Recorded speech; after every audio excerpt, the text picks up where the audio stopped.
Bonjour, aujourd'hui nous allons continuer le chapitre des puissances.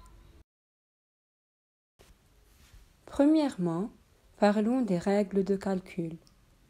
Comment multiplier deux puissances du même nombre? Nous allons commencer par un exemple et puis nous donnerons une règle générale. L'exemple est 2 à la puissance 3 fois 2 à la puissance 2. Nous savons que 2 à la puissance 3 est multiplié 2 par lui-même 3 fois, et que 2 à la puissance 2 est multiplié 2 par lui-même 2 fois. Donc, 2 à la puissance 3 fois 2 à la puissance 2 est égal à 2 fois 2 fois 2 fois 2 fois 2, ce qui est égal à 2 à la puissance 5, car 2 est multiplié par lui-même 5 fois. Maintenant, est-ce que vous remarquez une relation entre les puissances, c'est-à-dire entre 3, 2 et 5?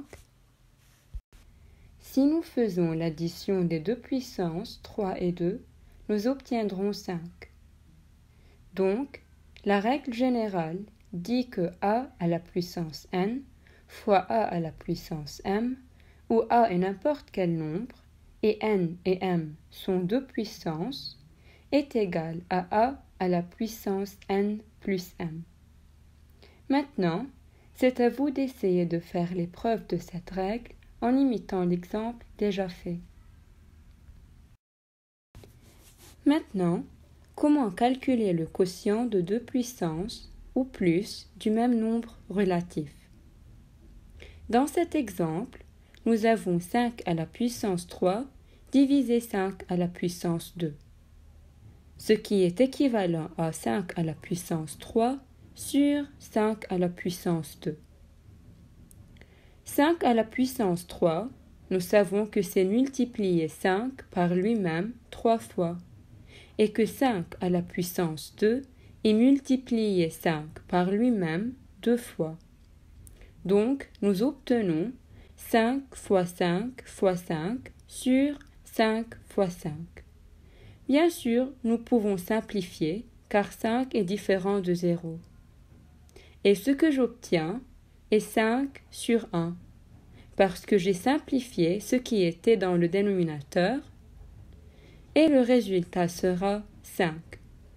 Donc, 5 fois 5 fois 5 sur 5 fois 5 est égal à 5, ce qui est équivalent à 5 à la puissance 1. Est-ce qu'il y a une relation entre les puissances 3, 2 et 1? Réfléchissez un peu. Oui, 3 moins 2 est égal à 1. Donc, dans le cas d'une division de deux puissances d'un même nombre, on fait la soustraction des puissances.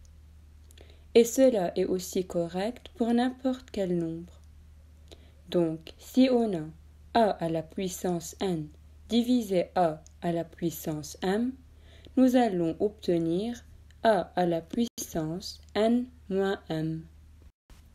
Maintenant, que fait-on si on a une puissance d'une autre puissance? Par exemple, 2 à la puissance 2 à la puissance 3. Donc d'abord, nous regardons la puissance extérieure. Dans cet exemple, c'est 3. Donc nous savons qu'un nombre à la puissance 3, c'est multiplier ce nombre par lui-même 3 fois.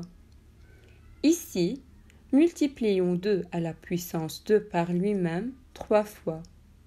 Nous obtiendrons 2 à la puissance 2 fois 2 à la puissance 2 fois 2 à la puissance 2.